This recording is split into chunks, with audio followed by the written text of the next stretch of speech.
Donc, une femme, il faut qu'elle ait cette connaissance-là pour le dire à son mari. Parce qu'il y a des maris, ils sont toujours très loin de l'islam. Ils n'utilisent les versets coraniques que quand ça leur convient. Ah, le Coran, il dit. Oui, mais où t'étais, toi, pour me dire maintenant le Coran, il dit, quand t'as pas entendu parler du Coran pendant des semaines. Il y en a, c'est tout juste s'ils prient. Eh, le Coran et l'islam. Mais prie, mon frère. Jeûne. Respecte-toi. N'utilise pas le Coran comme une arme de pouvoir.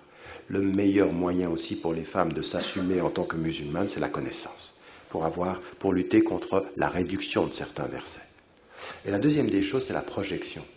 Il y a dans notre façon de faire des choses qui ne sont pas islamiques, qui sont culturelles. Culturelles. Et vous n'avez pas à culturellement arabiser l'islam.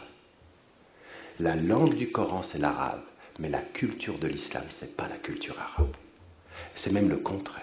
L'islam est venu réformer les coutumes arabes pour civiliser les Arabes avec les principes de l'islam. Ce n'est pas à nous maintenant de venir ici et de voir même il y a des gens qui sont convertis à l'islam, on attend qu'ils s'arabisent. On attend qu'ils deviennent comme nous, des Arabes. Tu commences une réunion, jamais à l'heure. Ça c'est bien, c'est l'islam, c'est comme nous. Ce qu'on aurait dû prendre des gens ici, c'est quand tu as une réunion, tu commences à l'heure. C'est ça, toutes les cultures nous apportent. Pourquoi on voyage? Sirou fil ard, wanzuru. Pourquoi on fait ça? Sirou, allez, sur la terre, Allah subhanahu wa ta'ala, il a créé les peuples avec les cultures, la diversité. Pourquoi? Prends du bien partout où tu le trouves. Mais pourquoi Allah subhanahu wa ta'ala, pourquoi le prophète il nous dit ça? Que la sagesse c'est la propriété privée du musulman. Dallatu, c'est la propriété perdue. Je l'ai perdue, je la retrouve. Pourquoi? Parce que tous mes principes me disent trouve le bien et où il est. Et dans ma culture arabe, il y a des choses qui ne sont pas bien. Et dans la culture française, il y a des choses qui sont bien. Donc je vais prendre le bien de la culture française et éliminer le mal de la culture arabe. Marocaine, algérienne, égyptienne, pakistanaise, turque. Dans toutes nos cultures, il y a des choses qui ne vont pas. Il faut simplement être critique. Donc on a un problème de projection culturelle. Il y en a certains, ils agissent à la maison, pas comme des musulmans, mais surtout comme des Algériens, des Marocains, des Égyptiens, ou des Turcs. Elle dit, c'est comme ça que mon père faisait. Oui, c'est bien. Ton père faisait comme ça. Mais ce n'est pas forcément juste ce qu'il faisait. Ton père peut-être faisait des choses en fonction de sa culture. Nous maintenant, il faut qu'on fasse en fonction de l'islam. Donc les femmes, il faut qu'elles apprennent l'islam pour pouvoir être aussi capables de questionner nos cultures. Dire, mais attends, ça c'est pas un peu marocain? C'est pas un peu algérien? Il y en a certains, je dirais, ils n'ont même pas de débat, de dialogue. Écoute-moi bien, toi. Tu m'écoutes. Il parle comme ça à sa femme. Mais moi, je vais vous dire une chose. Je suis marié. Maintenant, on est le combien aujourd'hui? On est le 9 janvier. Ça fait 24 ans. À une femme qui vient, et tout mon apprentissage, il est venu d'une femme qui était franco-suisse. Une autre culture. Qui s'est convertie à l'islam avant le mariage et tout ça. Mais j'ai énormément appris. À un moment donné, elle venait me dire, la façon dont tu as parlé là, ça passe pas. Pas bon.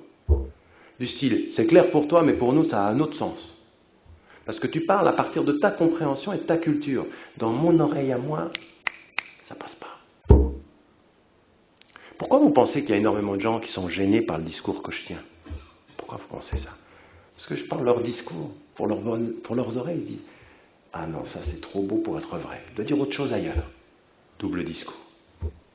Oui. Ça, cette connaissance-là, et nos sœurs de ce point de vue-là, pour pouvoir parler aux femmes, arrêtez de faire parler des hommes sur la question des femmes. Laissez des femmes parler, elles disent des choses mieux que vous. Il y a des femmes aujourd'hui musulmanes, avec la connaissance, elles parleront mieux de ce que c'est qu'une femme, de pourquoi elle fait ce choix-là, de ce choix de l'islam quand elle se convertit, de ce choix de cette tenue vestimentaire, avec ou sans le khimar ou le hijab, la pudeur, tout ça. Laissez une femme qui, ce domaine-là, les activités de la connaissance et du pouvoir parler, de s'exprimer. Et ça, cette idée que la parole de la femme est interdite en islam, c'est une opinion parmi un groupe tout à fait ténu. La très grande majorité des savants n'ont aucun problème avec une femme qui puisse s'exprimer, qui parle en public, et la connaissance. Deuxième domaine d'activité sur lequel il faut qu'on insiste vraiment, pour les femmes, il faut que toutes les associations, les mosquées, à l'intérieur de la mosquée, il faut qu'il y ait aussi des femmes qui puissent avoir des activités dans les mosquées. Et pas simplement des activités de femmes pour les femmes. Non, même dans les comités d'administration. Il faut intégrer les femmes, et de plus en plus. Et ça se fait de plus en plus. Et vous, si vous ne l'avez pas, Inch'Allah, avec le temps, il faut que ça se fasse. Pourquoi? Parce que les activités qui sont proposées par la mosquée, elles touchent à l'éducation, elles touchent aux enfants, et il y a des priorités. Quand vous avez des femmes, elles ont aussi cette vision qui peut aider la mosquée à avoir un projet local. Qu'est-ce qui se passe sur le plan local? Les femmes en général connaissent aussi ce qui peut se passer au niveau de l'école. De plus en plus avec les jeunes générations, les femmes suivent. D'ailleurs, je ne sais pas, les hommes là, vous allez aux rencontres de parents? Tout le temps, il faut tout le temps y aller. Quand vous avez une rencontre de parents avec votre enfant, habituez-vous à aller à deux. C'est pas aller à votre femme. Non, il faut y aller à deux, il faut s'intéresser à ça. Parce qu'ensuite, pour les responsables de la mosquée, il faut toujours adapter la vision de l'enseignement islamique à Bourg-en-Bresse en fonction de l'environnement de Bourg-en-Bresse au niveau scolaire, ce qu'ils ont à l'école, les niveaux. Et il faut des femmes qui soient aussi là-dedans, parce qu'elles ont ce souci-là, de la priorité, des niveaux, de qu'est-ce que l'on peut faire. Il faut qu'une mosquée, ce soit un lieu de vie pour les jeunes. La mosquée, ce n'est pas ce qui rassemble les vieux qui sont en train de penser à mourir. Elle rassemble une communauté qui est en train de s'organiser à vivre. Vous avez compris? Et s'organiser à vivre, c'est s'appuyer sur les jeunes. Oui? C'est pas un lieu. C'est pour ça qu'en même temps, quand les gens ils regardent les mosquées à travers la France, qu'est-ce qu'ils se disent? Mais c'est plein de jeunes. C'est-à-dire que c'est plein de vie. Cette vitalité de la jeunesse, il faut l'orienter par de l'éducation et des activités. Il faut que les femmes, elles soient dans les lieux, dans les gestions de lieux de prière. Il faut qu'il y ait un lieu pour les femmes, ça c'est une évidence. Et il faut qu'il y ait un pouvoir décisionnaire pour les femmes. Donnez aux femmes un peu de pouvoir. Donnez-leur un peu de pouvoir de décider des activités, des visions et tout ceci. Il faut.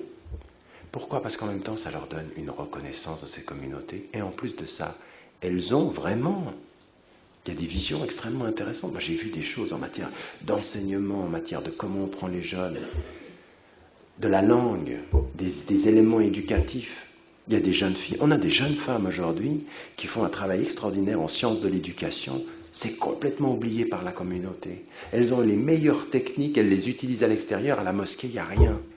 Vous avez plein de personnes, alors des hommes et des femmes, mais il y a énormément de jeunes femmes qui travaillent dans l'éducation ou qui ont travaillé dans la recherche. Il faut les intégrer, tout ce que l'on peut faire de ce point de vue-là. Troisième secteur, et je conclurai par cela, le rôle des femmes dans les activités islamiques, qu'on se mette d'accord, il y a de ce point de vue-là tout ce qui concernera la dimension de la solidarité. Et là, on sait, je vous ai parlé de Fatima al-Zahra, c'est-à-dire la fille du prophète, qui était véritablement très engagée sur ce travail-là avec les Sofa, c'est-à-dire les gens qui étaient pauvres autour de Médine, autour de la mosquée de Médine. Les activités de solidarité avec la mosquée, avec les organisations. Il faut qu'il y ait des organisations féminines aussi. Il faut qu'il y ait des organisations. On n'a aucun problème avec des organisations féminines qui organisent des activités pour les femmes. Et à des moments donnés, on fait des activités. Mais quand on fait des sorties, arrêtez d'infantiliser les femmes. Arrêtez d'infantiliser les femmes quand on fait des sorties. Alors les hommes, eux, ils vont faire du sport, ils vont faire des choses intéressantes, ils ont même des conférences. Puis les femmes, leur activité, c'est de faire de la cuisine.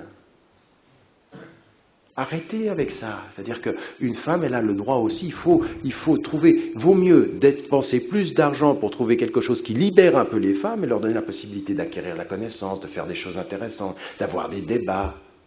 Laissez débattre, des espaces de débat, des espaces d'activité. La solidarité, c'est extrêmement important. L'accompagnement des jeunes filles, c'est très important. Ne lâchez pas.